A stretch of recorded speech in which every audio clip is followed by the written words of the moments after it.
Друзья, всем привет!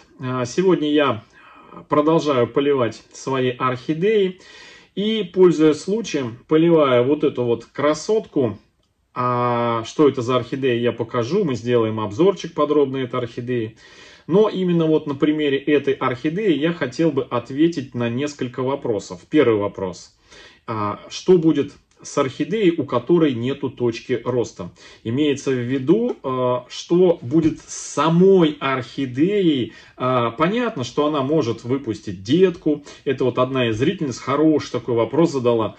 Понятно, что она может вместо детки выпустить цветонос и на этом цветоносе. Но дальнейшая судьба этой орхидеи, что и как с ней будет происходить. Второй, значит, вопрос связан с как чувствуют себя орхидеи, которые растут в пеностекле с корой смешанные. Ну и еще один вопрос, он может быть смешной, но он все-таки был, этот вопрос. Значит, как часто вы чистите от зеленого налета горшки? Итак, друзья, вот она, эта орхидеечка, она сейчас залитая водой. Да, вы видите желтый лист, но этот лист начал желтеть, скажем так, целиком. Это лист самой орхидеи мамы. Да, орхидея у нас появилась на канале, наверное, уже года, наверное, 3 назад. Делал я обзор в Обе осенью, как сейчас помню, делал обзор в Обе завоза орхидей. И на глаза попалась вот эта вот одна единственная орхидея. Она была цветущая. Вот такая вот она красотка. На таком, знаете, нежно-желтом цвете. Сочные вот такие вот расплывы, как будто бы на мокрую бумагу накапали свекольного сока. Видите? Вот такой вот вишнево-свекольные пятна, расплывающиеся. Очень эффектная орхидея. Более того, что она еще не просто, как бы, знаете, как большинство фаленопсисов, знаете, такие, как бы, мягенькие лепестки. Она, знаете, такая полувосковая. То есть, как будто бы вот ее из расплавленной свечки слепили и потом разукрасили как по-мокрому. Да, по-мокрому. Это, друзья, орхидея Flaming Jazz. Очень эффектная орхидея. Посмотрите, какая. На самом деле желтый цвет, он более сочный. Когда она раскрывает свои первые бутончики, они прям, такие прям, в общем, яркая орхидея. И вот, делая обзор в Обе, я увидел эту единственную орхидею, но у нее была на тот момент беда. Мне показалось, что она немножко больна. У нее верхние 2 листочка, они были квелые. Такие, знаете, такие как тряпочки. Я думал, может быть, теряет тургор или еще что-то такое. И они такие жидковатые. Это уже потом, дома, после обзора и распаковки этой орхидеи, чуть позже я заметил, что этот кончик начинает усыхать. И, как выяснилось позже, вот она, эта точка роста, друзья.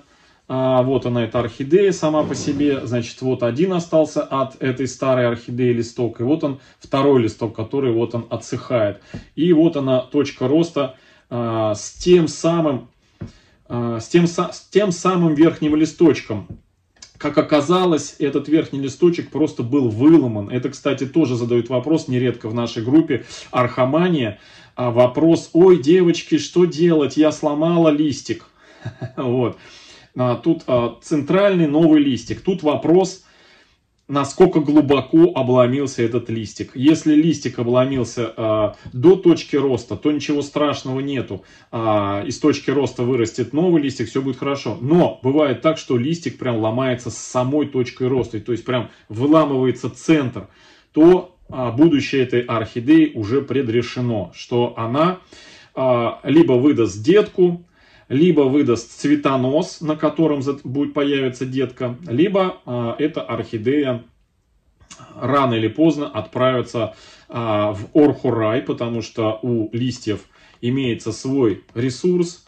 Вот, друзья, прошло 3 года, да, и листик начинает заканчивать свою жизнь, да, то есть он отсыхает. Еще пройдет некоторое время, и этот листик тоже отойдет в Орхурай, и от орхидеи останется только пенек с корнями, которые тоже со временем усохнут. И вот что успеет за это время нарасти у орхидеи, то, собственно говоря, и останется. В нашем случае у орхидеи выросла прекрасная вот такая вот детка, вот она, ну, которая уже взрослая, со своей корневой системой. И растет это все у нас, наше все хозяйство в грунте с 50 на 50 пеностекло, среднемелкой фракции, и среднемелкой фракции у нас кора, самая обычная кора. Все, на дне у нас находится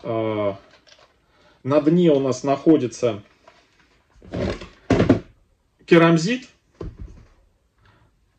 обычный керамзит, и вот такая у нас вот орхидея.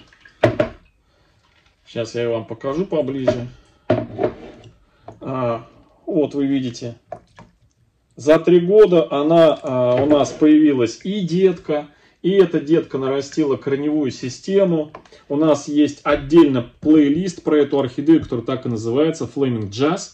И всю историю этой орхидеи можно проследить, посмотреть, как мы ее пересаживали, как мы за ней ухаживали. То есть вот такая вот у нее корневая система, вы видите. Орхидея чувствует себя великолепно. И все это время эта орхидея у нас в этом горшке и вот в этом кашпо. И как раз вопрос такой, значит, спрашивают, как часто я протираю или борюсь вот с этой вот налетом, зеленью, которая такая же, как появляется, скажите мне, в аквариумах. Друзья, вот в принципе совсем не борюсь. Ну, прям в отдельных случаях, когда прям совсем орхидея по тем или иным причинам я забуду ее на солнечном свете, да, то есть вот окно, и орхидея где-нибудь одной стороной стоит, либо на окне стоит, и какая-то сторона зарастает прям очень обильно вот этими водорослями, то перекись водорода, у нас есть видео на эту тему в плейлистах, перекись водорода. Но, как правило, друзья, я ухаживаю за орхидеями так, чтобы у них не зарастало. Вот то, что вы сейчас видите, это, наверное, продукт, вот эта вот зелень, которая наросла, ну, наверное, за год как минимум. Вот прям вот за год как минимум. То, что нарастает, вот такой объем, он совсем, прям вот от слова совсем никак не мешает развитию жизнедеятельности орхидеи. Если вы обратите внимание на мои полки, то есть полки, все на полках стоят орхидеи друг к другу. То есть сами горшки, они находятся как бы друг друга притеняя. На них не падает прямой свет. А соответственно, вот этим вот водорослям развиваться особых условий нету. Водоросли развиваются именно, когда много света на них попадает, вот именно на стенки горшка. Вот тогда водоросли эти начинают развиваться. Когда у меня стоят вплотную друг к дружке, свет особо, свет с боков горшка не попадает и в эти кашпо. А когда на подоконниках стояли на окне, то очень часто вот эти водоросли нарастали. Но еще раз хочу сказать, большого урона эти водоросли орхидеям не несут. Ничего страшного не происходит. Даже если они очень сильно заросло, все равно в любом случае вы пересаживаете орхидеи раз в 2-3 года. За эти 2-3 года ничего с орхидеями не случится. Мы пересаживали, у нас есть орхидея. Сейчас скажу, как называлась. Вы можете посмотреть прекрасно, как она лет 7 она жила без пересадки. Это как из одной получить 3. Мы одну Red Lip разделяли. И у нее был...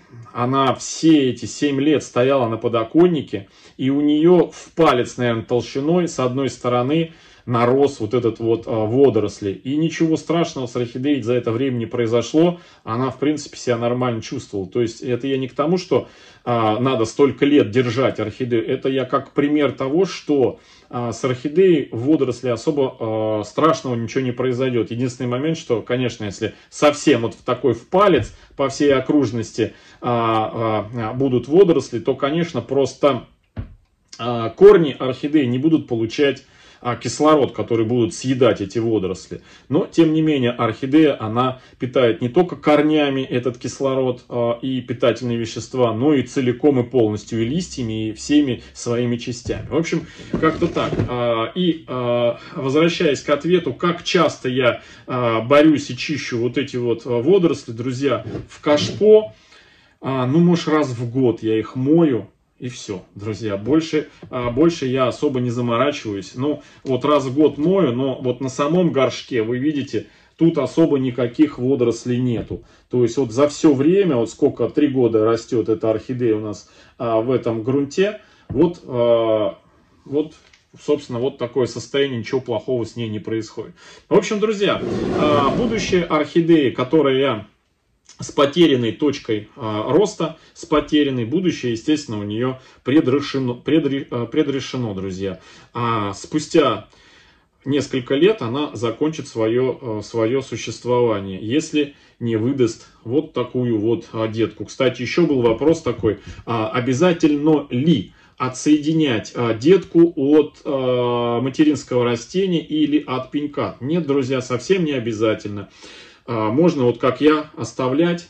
Я специально ее оставил, эту детку, чтобы в будущем показать вам, что будет происходить с материнским растением и с самой деткой. Ну, собственно говоря, вот и уже начался тот процесс отмирания самой мамы, да, и превосходство и рост самой деточки, которая вот это она и цветет. Ну, что будет дальше с Flaming Jazz'ом, мы увидим, друзья, с вами и дальше. Ну, а я, пользуясь случаем, помою вот это вот кашпо от водорослей. Все, друзья, всем хорошего настроения, всем добра, здоровья и до встречи в следующем видео. Всем пока-пока.